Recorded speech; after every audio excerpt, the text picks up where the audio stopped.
Saudara-saudari terkasih, apakah saudara sudah memulai hari ini dengan penuh sukacita dan punya niat untuk berbuat baik meskipun kecil? Semoga Tuhan memberkati niat baik saudara. Hari ini saya ingin berbicara tentang surga. Jadi seringkali orang berpikir surga itu ada di suatu tempat di atas sana, atau surga itu ada di suatu tempat di mana, di jauh dari tempat kita. Tapi dari apa yang kita pelajari, kita tahu di atas sana ya alam semesta, tidak ada tempat khusus yang kita bisa mengatakan surga. Namun kita seringkali mempunyai gambaran yang tertentu tentang surga itu. Tempat yang indah, ada banyak bidadari dan segala macam hal. Gambaran itu boleh saja, karena itu namanya gambaran. Tetapi yang jelas bahwa surga itu sesuatu yang rohani, bukan yang fisik.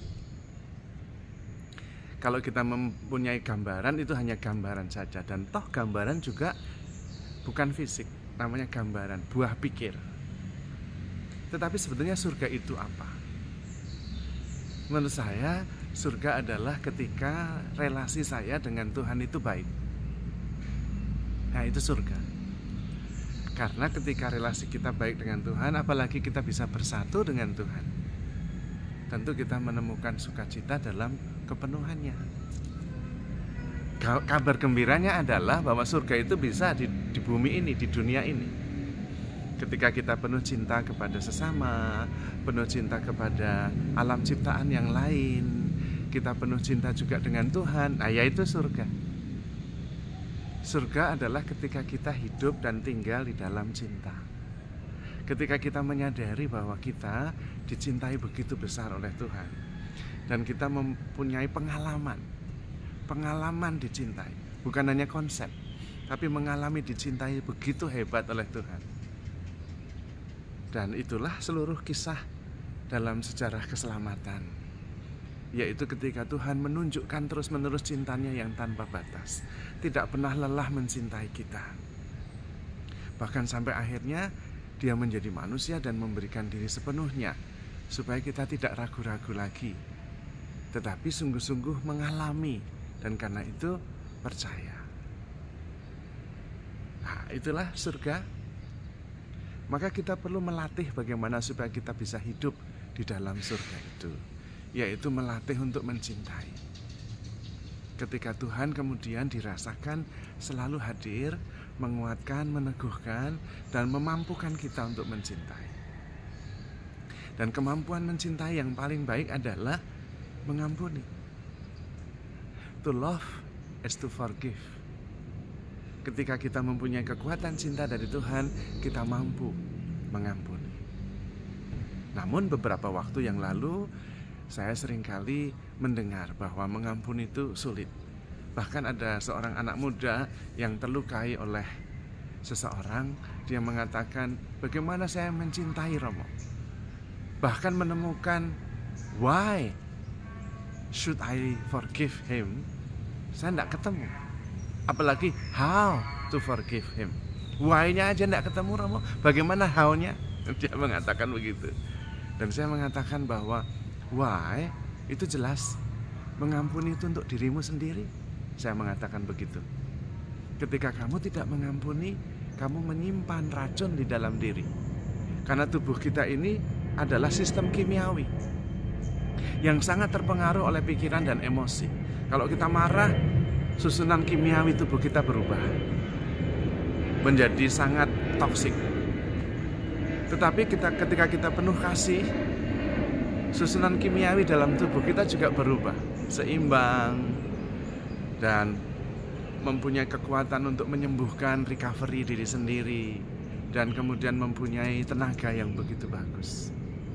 Maka kalau kamu, saya mengatakan kepada anak muda itu, tidak mampu mengampuni, kamu seperti meminum racun, tetapi mengharapkan yang mati yang kamu benci. Tidak. Karena itu why-nya jelas, for your own sake. Saya mengatakan begitu. Mengampuni itu untuk demi diri kita sendiri, yaitu kita menjaga supaya diri kita itu tetap sehat, seimbang, dan mempunyai kekuatan penuh untuk mencintai. Dan kalau kita mencintai, kita habis waktu untuk mencintai, tidak punya waktu untuk membenci. Nah, itulah surga. Ketika kita terus-menerus bisa mengampuni, mencintai, dan kemudian menemukan jejak-jejak Tuhan di dalam diri saudara-saudari kita, dan mengalami penyertaan Tuhan dalam setiap peristiwa yang terjadi, kita harmoni dengan semesta, harmoni dengan sesama, relasi baik dengan Tuhan. Ya sudah, itulah kerajaan Allah yang terjadi di bumi seperti di surga. Maka yang paling penting adalah menyadari kasih Allah, supaya kemudian mengalaminya dan memperoleh kekuatan untuk juga kemudian bisa mencintai dan mengampuni. Tetapi memang mencintai dan mengampuni itu harus dilatih, karena itu sebuah keterampilan dan kekuatan. Tanpa latihan kita mungkin menjadi sulit. Latihannya sebetulnya sederhana. Pertama, menyadari terus-menerus bahwa Tuhan mencintai kita dan tidak pernah lelah mencintai kita. Yang kedua, menerima apapun sebagai anugerah Tuhan, apapun itu, baik dan buruk. Karena sebenarnya baik dan buruk itu hanya penilaian, dan penilaian kita seringkali keliru karena datanya tidak lengkap. Data tentang masa depan kita nggak tahu. Nah, bisa jadi apa yang kita nilai buruk sekarang dilihat dalam konteks masa depan itu bagus sekali, karena membuat kita menjadi lebih tangguh, membuat kita mempunyai pengalaman untuk menyiasati persoalan-persoalan yang nanti mungkin terjadi.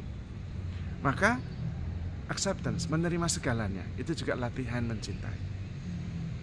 Dan kemudian mengizinkan, allowing anything happen, karena percaya dalam setiap peristiwa ada tangan Tuhan yang sedang merendah kehidupan kita supaya menjadi jauh lebih baik daripada yang sekarang ini kita sedang perjuangkan. Dan kemudian tentu percaya bahwa Tuhan sangat mengasihi kita, menemani, membimbing, tidak pernah meninggalkan kita. Nanti ujungnya kita bisa sadar bahwa kita hidup di dalam Tuhan. Kita ada di tangan Tuhan, dan karena itu tidak perlu khawatir apapun, harmoni dengan siapa saja, penuh syukur, kedamaian, dan terus kreatif membuahkan buah-buah kebaikan, buah-buah cinta kasih. Dan disitulah kemudian kita hidup di surga sejak kita berada di dunia ini. Karena sadar bahwa kita hidup di dalam Tuhan, kita selalu didampingi, diberkati, dan dikasihi oleh Tuhan. Maka kemudian bisa terus-menerus hidup dalam syukur, sukacita, kedamaian, dan kasih. Maka mari kita mencoba menemukan surga di dalam diri kita, di dalam kehidupan kita, karena kita begitu dicintai oleh Tuhan. Maka handle yourself with God, because you are loved. Tuhan memberkati.